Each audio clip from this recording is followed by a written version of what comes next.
Let's start work on the show endpoint. This endpoint will accept the ID of the resource as a parameter.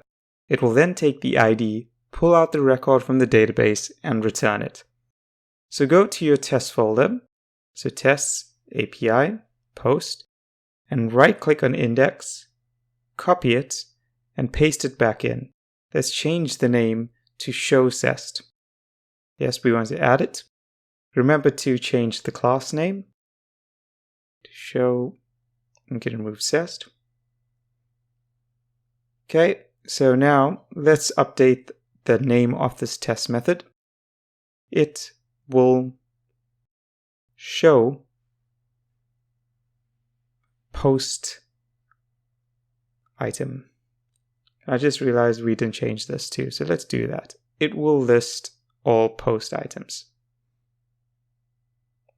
or all posts. And we can get rid of item there. I think it sounds a bit better. It will show post. So we can get rid of have multiple and change that to have. So it will only create one record, and we don't need to pass anything else in. So let's take a look at the structure. We can get rid of that one. This is no longer an array because it's just one record that's coming back from the I have method. And we can update the name of this variable to post. Okay, so that seems right. Expected JSON, we can keep the same for now. ISendGet, we're going to change this to the Laravel's way of accepting the parameter, which is a / and then the ID. Okay, I grab response. I think we can keep it the same. Now let's run this test. We don't want to run everything. We just want to run the specific test. We can do that by right-clicking as I just did.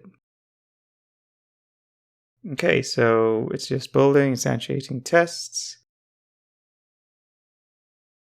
And this is running a bit slow because this is the first time I'm connecting to the Vagrant box. Okay, so here you go. Now it says it's failing because the expected does not match the actual. Okay, so the reason for this is because obviously we didn't complete our post controller. So let's go back to our post controller. And we need to look for the show method. We can do Control F12, type show. There you go, it'll take us right to show. Let's remove that. Now Laravel already knows we're passing an ID, so let's use that ID to query the database to pull back the specific post record. Okay, let's go back to our test and copy this exact data structure. Okay, we can change that. And yep, post ID, that's fine. Title, content, that's fine.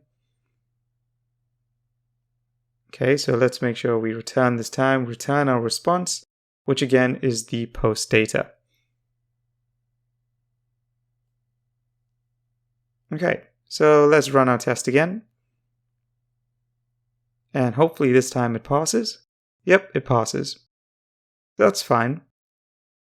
Now what we need to do is make a little change here. I've noticed that we don't have to have post as a variable here. We can just cut this and paste it into our response here, just to save some time, save some space, save some, no point creating another variable really. And we can do the same up here. Now notice that I'm not changing my tests. The reason for this is because the structure, the output that comes back from each of these endpoints are going to remain the same. So I think I just copied twice here. Get rid of that. Yep. Okay, cool. So if I run all the tests again, if we go to Vagrant, this will run our API suite. So both tests will run. Both pass. So that's good. Now this is what TDD is about. We can be confident our refactoring has worked because our tests prove the functionality is still the same as it was before making the changes. This is where we start to see real benefits in automated tests. They prevented me from having to manually test each endpoint again.